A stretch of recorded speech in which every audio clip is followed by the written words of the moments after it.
Hi, I'm Tom. And I'm Gary, and this is The Truth in Black and White. Every denomination, every religious sect has its own particular take on things. If you don't adhere to those particular rules and regulations, then you're ostracized and you're an outcast. And if you do adhere to them, you're a Kool-Aid drinker. You must always follow the same mantra that they chant. Right. You got the same thing going on with Rush Limbaugh, Sean Hannity, Bill O'Reilly, all these different talk show hosts that you listen to faithfully, and you become a Kool-Aid drinker. Right. You know, Sean Hannity, you're a great American. Oh, you too, Sean, you're a great American. Oh, you're a Kool-Aid drinker. You're a Kool-Aid. You stop thinking, now you're trying to fit in, you're trying to belong, you're still trying to be a part of, be affiliated with, and look like whatever they're trying to depict, and you want to belong. You want to go to all the concerts, all the gathering, all the stuff that they have, and you just lose yourself and you lose your identity trying to fit in. Stop trying to fit in, everybody. Be you. For the first time in your life, you're free to be you. That's one of the things that people don't understand about being a Christian, because they associate Christianity/religion with rules and regulations. And the strangest thing about it is there's really no rules as far as, you have to do a certain thing as far as being a Christian, because what we're all having to undergo is a change of nature. It's like the argument of trying to say that we should have abortion so that we have an excuse, and we can deal with somebody that's been raped. So if a girl gets raped and she gets pregnant, well, nobody wants to have this baby because it was such an ugly scene to begin with. It was rape, it was forcible, it was ugly. The girl doesn't want a baby. She wasn't planning on having a baby, so we can just abort it. But see, if the nature that was there to propagate the rape, or even in cases of people just regularly having sex, see, the nature of Jesus Christ will keep you just by your own choice, by your own free will, because you know it ain't the right thing to do. People know that rape is wrong, and they know instinctively in their guts that they shouldn't be having sex outside of wedlock, because that's just not right. It's not normal. So therefore, the nature is that we're after as far as being changed to come into accordance with God's will, which has been translated as law, but what we say is we're living in the spirit of the law. There's the law of the Spirit, which is God's Spirit, which is basically showing us and teaching us how to live according to Him, according to righteousness and holiness, not according to what we want. So, this whole aspect of law, and you have to go to church, and you don't have to do anything. But by nature, you will desire to seek after peace and joy, and you just want what's good for people. You want to help people.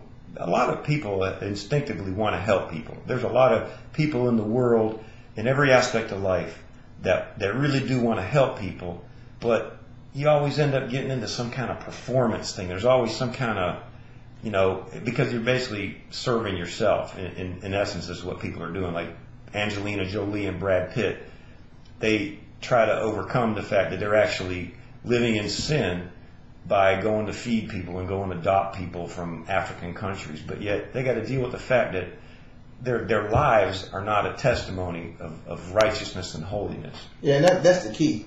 It's not doing the good things, but are you sinning? I send care packages to Rwanda. I go and visit the sick. I go and visit the elderly. I give everything I can to help feed the starving kids in the Sudan or whatever. I do all this stuff as a humanitarian, Bono and all these other people. But then at the end of the road, are you sinning against God in your personal life? Are you a fornicator? Are you an adulterer? Are you a liar? Are you a thief? Are you doing things that don't measure up to God's standards as far as holiness and righteousness? See, it's not about what you do that's good. It's what you do that's ordained by God. Mm-hmm. You can do good without God, but you won't have God and not do good. If you have God, you will do what's good and you will do what's righteous. Not just what's right, but what's righteous. And there's no standard of performance because it's your nature. Right. See, a nature change cannot be taught to you. A nature change, it either occurs or it doesn't occur. That's the key to homosexuality. Homosexuality is a nature that's reinforced by a demon spirit. It's a spiritual force. It's a demon of homosexuality that actually couples with somebody that's performing the act of homosexuality. This is why a person can be born as a homosexual. It's not hard to understand. It's not psychological. You were just born with the spirit in you. Right. It's inherited. It came through your bloodline, and you had from birth this inner desire and this gnawing and aching drive to perform homosexual acts that you never tried to have. It's a demon. It's a demon trying to tempt you into performing the homosexual act. And the thing is you can't explain it away and try not to look at it spiritually, because everything about life on this planet is spiritual. They'll try to say that a homosexual being born is all genetic and it's all hereditary, and they'll even base it on some sort of evolutionary theory. But this is a spiritual. Everything about the world and life is supernatural and spiritual, and it has its basis in the spirit world. We're seeing this is something that's really supernatural. The whole aspect of life is supernatural, and we've got to see it like that. But yet we've got to just pull back and look. And where are the answers? Where is the answer? There has to be. That's what man's ultimate question is what they want to know, the meaning of life. And even in the Bible tells us, even in Romans chapter 1, where he talks about the one question a lot of people will ask is, okay, well, what happens to somebody that doesn't know Jesus Christ, that never heard the message of the gospel? But yet in the Bible he tells us that there's a consciousness that you have that you'll know, like you described it pretty well with the Aborigine. Mm-hmm. There's a guy in the jungles of Australia or in the Amazon somewhere. When he clubs somebody to death with a club and crashes their skull in, he knows he's done wrong. He knows that ain't right what he's done, and he's going to still, no matter what anybody believes about any religion or anything else, he's still going to face the Creator that created him, who is the person of Jesus Christ. He is the God, the Father of all creation. And we just get, the thing is this is just the truth. It's just the truth. We have to come to terms with it. And it's nothing that, nobody can force feed anybody to believe. It's like, if you don't believe it, you have every right to not believe it. But what we're saying is we got to really look at what is the way out of here. There's got to be an answer to this, because you just can't keep going on believing that we're just going to be reincarnated, and you just can't believe all that you're just going to die and just go off into another plane of existence and all this crazy stuff that religion will have people believe in. And everybody's different. Everybody's got their own take. It cannot be like that. There's no way it can be like that. Yeah, another thing is, if you look at it logically,